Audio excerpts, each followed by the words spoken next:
Hi friends, வணக்கம் and welcome back to our channel Meenas Lifestyle. இன்னைக்கு நம்ம சேனல்ல என்ன வீடியோ பார்க்க போறோம்னு பாத்தீங்கன்னா ரொம்ப சூப்பரான இனிப்பு பூந்தி வீட்ல எப்படி பேக்கரியில கிடைக்கிற அதே டேஸ்ட்ல பண்றது அப்படின்னு தான் இன்னைக்கு நம்ம பார்க்க போறோம். இது வந்து ரொம்ப சுலபமா சூப்பரா நம்ம வீட்லயே வந்து ரெடி பண்ணிடலாம். இந்த தீபாவளிக்கு மறக்காம நீங்க இதை செஞ்சு ட்ரை பண்ணி பாருங்க. எப்படி பண்ணலாம் அப்படின்னு சொல்லி வீடியோக்குள்ளார போயிட்டு பார்க்கலாம் வாங்க. ஃபர்ஸ்ட்டு வந்து நம்ம இனிப்பு பூந்தி பண்ணுறதுக்கு தேவையான கடலை மாவு எடுத்துக்கலாம். ஃபஸ்ட்டு வந்து மாவு மிக்ஸ் பண்ணி வச்சிடலாம் நம்ம. நான் 1 1/2 கப் அளவு கடலை மாவு எடுத்துக்கிறேன். பூந்தி பண்ணுறதுக்குனே கடையில் வந்து செப்பரேட்டாக வந்து நம்மளுக்கு கடலை மாவு கிடைக்கும். அந்த மாவு வந்து பயன்படுத்திக்கோங்க. நம்ம நார்மலாக வாங்குற கடலை மாவு தான் வாங்கிட்டு இதை வந்து ஒரு 1 1/2 கப் அளவு நான் ஒரு பவுலில் சேர்த்துக்கிறேன். இது சேர்த்ததுக்கப்புறமா இதில் நம்ம தண்ணி சேர்த்து கொஞ்சம் கொஞ்சமாக மிக்ஸ் பண்ணிக்க போகிறோம். தண்ணி வந்து ஃபஸ்ட்டு கொஞ்சமாக சேர்த்துட்டு மிக்ஸ் பண்ணுங்கள். கட்டிகள் எதுவும் இல்லாமல் கொஞ்சம் தண்ணி சேர்த்து மிக்ஸ் பண்ணதுக்கப்புறமா நிறைய தண்ணி சேர்த்து மிக்ஸ் பண்ணிக்கலாம். ஃபஸ்ட்டே வந்து நிறைய தண்ணி சேர்த்துட்டோம் அப்படின்னா கட்டிகள் வந்து கரையிறதுக்கு ரொம்ப டைம் ஆகும். அதனால் ஃபஸ்ட்டு நான் கொஞ்சம் கொஞ்சமாக சேர்த்துட்டு கட்டி இல்லாமல் பாருங்கள் இந்த மாதிரி மிக்ஸ் பண்ணி எடுத்துக்கிறேன். இதுக்கப்புறமா தேவையான அளவு தண்ணி சேர்த்து இதை மிக்ஸ் பண்ணிக்க போகிறோம்.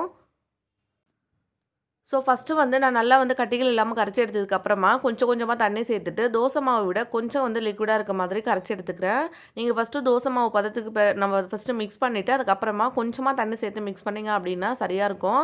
இப்போ நல்லா மிக்ஸ் பண்ணி எடுத்ததுக்கப்புறமா நான் கொஞ்சமாக வந்து சோடா உப்பு சேர்த்துக்கிறேன். இது வந்து சமையல் சோடா தான். நம்ம வந்து சமையல் சோடா சேர்க்காமல் செஞ்சோம் அப்படின்னா நல்லா பூந்தி வந்து உருண்டையாக கிடைக்கல, ஃப்ளாட்டாக வருதுங்க. அதனால் வந்து கொஞ்சமாக இதை சேர்த்து செய்யுங்க. நான் ஃபஸ்ட்டு சேர்க்காமல் கொஞ்சம் போட்டு பார்த்தேன். அப்போ வந்து அது நல்லா இல்லை. அதனால் கண்டிப்பாக இதை வந்து சேர்த்து செஞ்சீங்க அப்படின்னா தான் கடையில் கிடைக்கிற மாதிரி நல்லா உருண்டையாக கிடைக்கும். சமையல் சோடா பயன்படுத்துறது ஒன்றும் தப்பு இல்லை. அதனால் வந்து கொஞ்சமாக சேர்த்துக்கோங்க. இப்போ நான் வந்து இதை 3 பேட்சாக பிரிச்சுக்க போகிறேன். நான் வந்து 3 கலரில் செய்ய போகிறேன். 3 கலரில் தான் செய்யணுமா அப்படின்லாம் கிடையாது. நீங்கள் ஒரு கலரில் செஞ்சீங்க அப்படின்னாலும் போதும். இல்லை கலரே மிக்ஸ் பண்ணாமல் செஞ்சீங்க அப்படின்னாலும் டேஸ்ட்டில் வந்து எந்த டிஃப்ரெண்ட்டும் இருக்காது. பார்க்குறதுக்கு வந்து கலர்ஃபுல்லாக இருக்கும் அப்படின்றதால நான் இன்றைக்கி 3 கலரில் செய்ய போகிறேன். இதை வந்து நான் 3 பேட்சாக பிரித்து எடுத்துட்டேன்.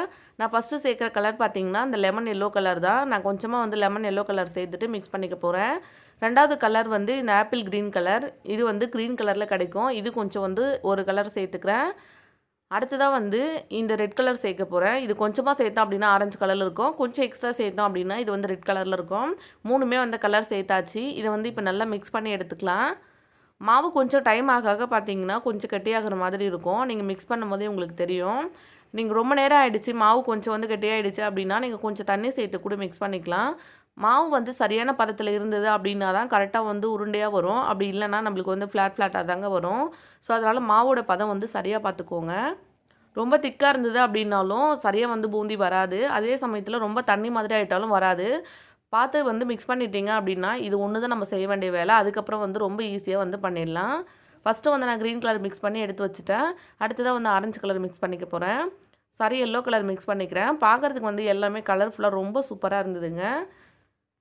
நீங்கள் 2 இல்லது 3 கலர் வந்து சேர்த்து செஞ்சீங்க அப்படின்னா குழந்தைங்களுக்கு வந்து இது ரொம்ப பிடிக்கும். அவ்வளோதான். இந்த எல்லோ கலரும் வந்து இப்போ நான் மிக்ஸ் பண்ணி எடுத்து வச்சுட்டேன். பார்க்குறதுக்கு எவ்வளோ சூப்பராக இருக்குது பாருங்கள்.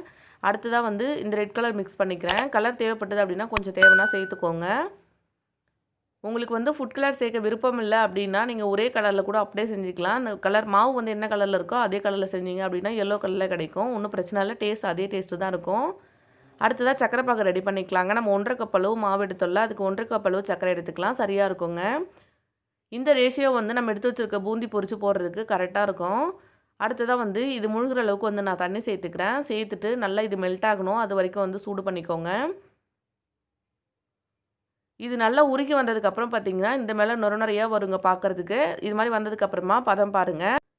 இப்போ நீங்கள் கையில் வந்து இந்த மாதிரி எடுத்து பார்த்தீங்க அப்படின்னா ஒரு கம்பி மாதிரி வந்து உடையணும். லைட்டாக வந்து வந்தது அப்படின்னா போதும். நிறைய வந்து திக்காயிடுச்சு அப்படின்னா இது பாகு வந்து உறிஞ்சாது. அதனால் பாருங்கள் லைட்டாக ஒரு கம்பி வந்து உடையுது. இந்த அளவு இருந்தது அப்படின்னா சரியாக இருக்கும். அவ்வளோதான், பாகு வந்து ரெடி ஆகிடுச்சு. இதை வந்து அடுப்பு ஆஃப் பண்ணிவிட்டு ஒரு சைடாக வச்சிடலாம். இப்போ வந்து நம்ம பூந்தி வந்து பொரிக்க ஸ்டார்ட் பண்ணலாம். பூந்தி பொரிக்க எண்ணெய் நல்லா சூடாக இருக்க மாதிரி பார்த்துக்கோங்க. நல்லா சூடான எண்ணெயில் பொரிச்சிங்க அப்படின்னா தான் சரியாக இருக்கும். வீட்டில் வந்து உங்களுக்கு பூந்தி கரண்டி இருக்குது அப்படின்னா அதை பயன்படுத்திக்கோங்க. அப்படிலாம் வீட்டில் இந்த மாதிரி கரண்டி நார்மலாக எல்லாருக்கிட்டையும் இருக்கும். இந்த கரண்டியில் கொஞ்சம் கொஞ்சமாக மாவு எடுத்துகிட்டு மேலே இந்த மாதிரி ஊற்றிட்டு தோசை மாதிரி தருவினீங்க அப்படின்னா சூப்பராக வந்து பூந்தி வந்து நம்மளுக்கு வந்துடும். நீங்க சோடா மாவு சேர்த்தீங்க அப்படின்னா தான் பூந்தி வந்து நல்லா உருண்டையா கிடைக்கும். அப்படி சேர்க்கல அப்படின்னா ஃப்ளாட்டா தாங்க வரும். கண்டிப்பா வந்து நீங்க சேர்த்துக்கோங்க. நான் இதுக்கு முன்னாடி போடாம ட்ரை பண்ணி பார்த்துருக்கேன். அதனால சொல்றேன். அதே மாதிரி ஒவ்வொரு டைமும் வந்து பூந்தி பொரிச்சதுக்கு அப்புறமா அந்த ஜல்லடை கரண்டிய வந்து வாஷ் பண்ணிக்கங்க. நீங்க பூந்தி தட்டு வச்சிருந்தாலும் அத வந்து வாஷ் பண்ணிட்டு மறுபடியும் போடுங்க. நீங்க வாஷ் பண்ணிட்டு போட்டீங்க அப்படின்னா தான் வந்து ஃப்ளாட்டா வராது. நீங்க வாஷ் பண்ணாம அந்த கரண்டிய அப்படியே யூஸ் பண்ணீங்க அப்படின்னா ஃப்ளாட்டா தான் வரும். இத வந்து மறந்துடாதீங்க. அதே மாதிரி பூந்தி எண்ணெயில போட்டதுக்கு அப்புறமா உடனே வந்து வெளியில எடுத்துறணும். நீங்க லட்டு பண்ண போறீங்க, இல்ல வந்து இனிப்பு பூந்தி பண்ண போறீங்க அப்படின்னா, போட்ட உடனே வந்து கண்டிப்பா வெளியில எடுத்துறணும். உடனே எடுத்துட்டீங்க அப்படின்னா தான் வந்து பாகு நல்லா உறிஞ்சும். சம்டைம்ஸ் வந்து நீங்க கொஞ்ச நேரம் விட்டுட்டீங்க அப்படின்னா, நம்ம வந்து காரா பூந்தி பண்ணுவோம்ல, அந்த மாரி நல்லா கிரிஸ்பியா ஆயிடும். ஸோ, அதனால வந்து போட்ட உடனே வந்து இத வெளியில எடுத்துறலாம் இப்போ. பாருங்க, நான் மறுபடியும் வந்து இந்த கரண்டிய வாஷ் பண்ணிட்டு எடுத்துட்டு வந்து தான் செய்றேன். நீங்க அதே மாரி இந்த கரண்டிய வந்து வாஷ் பண்ணிக்கோங்க. அப்படி இல்லன்னா, இந்த கரண்டில இருக்க குட்டி குட்டி கண் இருக்குல்ல, அது எல்லாமே வந்து லைட்டா க்ளோஸ் ஆன மாதிரி ஆயிடும். ஸோ, அதனால நீங்க மறுபடியும் மாவு ஊத்தும்போது அது ஃப்ளாட்டா தான் வரும். உருண்டையா வராது. கண்டிப்பா வந்து மறந்துடாதீங்க. வேற கலர் சேர்த்தேன் அப்படின்றதால அத நான் வந்து வாஷ் பண்ணல. நீங்க ஒரே கலர் பண்ற மாரி இருந்தாலும் கண்டிப்பா வாஷ் பண்ணிட்டு தான் பண்ணணும். இந்த இன்ஸ்ட்ரக்ஷன் எல்லாம் சரியா ஃபாலோ பண்ணீங்க அப்படின்னா, இதே மாதிரி பார்க்கறதுக்கு வந்து நல்லா உருண்டையா சூப்பரான பூந்தி வந்து நம்மளுக்கு ரெடி ஆகும். அடுத்ததா நான் வந்து இப்ப 2வது கலரும் போட்டுட்ருக்கேன். எல்லா கலருமே இதே மாரி போட்டு ஃபர்ஸ்ட்டு நம்ம கலெக்ட் பண்ணி எடுத்து வச்சிரலாம். நான் கிரீன் கலரும் போட்டுட்டேன். லாஸ்ட்டா வந்து எல்லோ கலர் போட்டுக்கிறேன். பாருங்க, ஒவ்வொரு டைமும் வந்து நான் அந்த கரண்டிய வாஷ் பண்ணிட்டு தான் போடுறேன். இது வந்து நீங்க எப்பயும் மறந்துடக்கூடாது. நான் ஃபர்ஸ்ட் டைம் வந்து இதுக்கு முன்னாடி செய்யும்போது அத மறந்துருக்கேன். ஸோ, அதனால தான் வந்து இத்தன தடவ சொல்றேன். பாருங்க, நம்ம போட்டு முடிச்ச உடனே இது எல்லாமே வந்து மேல வந்துரும். அதே சமயத்தில அந்த எண்ணெயும் வந்து நொர நொரையா இருக்காது. அடங்கிடுச்சு பாருங்க. இந்த மாரி அடங்கின உடனே வந்து வெளியில எடுத்துரலாம். சரியான பதத்தில இது மாரி வேக வச்சு எடுத்தீங்க அப்படின்னா தான் பாகு வந்து நல்லா உறிஞ்சிட்டு, நல்லா கிரிஸ்பியாவும், ரொம்ப சூப்பராவும் கிடைக்கும். நம்மளுடைய பூந்தி எல்லாமே 3 கலர்லயும் ரொம்ப கலர்ஃபுல்லா சூப்பரா கிடைச்சிருச்சு இப்போ. நீங்க நம்ம சேனலுக்கு புதுசா இருந்தா ப்ளீஸ் ஃப்ரெண்ட்ஸ் சப்ஸ்கிரைப் பண்ணிக்கோங்க. அப்படியே ஞாபகமா பக்கத்தில இருக்க பெல் ஐக்கனும் கிளிக் பண்ணிக்கோங்க. கடைசியா வந்து நம்ம எடுத்து வச்சிருக்க சர்க்கரை பாகுல கொஞ்சமா வந்து ஏலக்காய் தூள் சேர்த்துக்கோங்க. நான் ஏலக்காவும், சர்க்கரையும் சேர்த்து பொடி பண்ணி வச்சிருக்கேன். ஏலக்காய் வந்து தனியா பொடி பண்ண முடியாது. எப்பயுமே சர்க்கரை சேர்த்து பொடி பண்ணி வச்சுக்கோங்க. அது ரொம்ப சுலபமா இருக்கும்.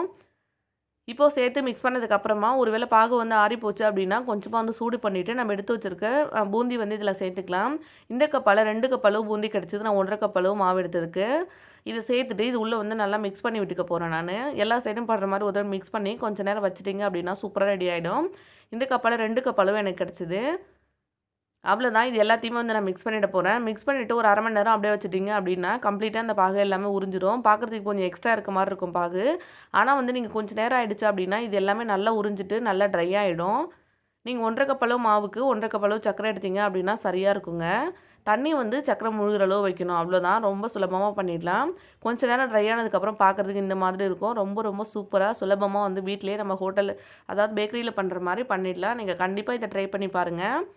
உங்களுக்கு இந்த வீடியோ பிடிச்சிருந்தா அப்படின்னா நம்ம சேனலை மறக்காமல் சப்ஸ்கிரைப் பண்ணிக்கோங்க. உங்கள் ஃப்ரெண்ட்ஸுக்கு யூஸ்ஃபுல்லாக இருக்கும் அப்படின்னா ஷேர் பண்ணிக்கோங்க.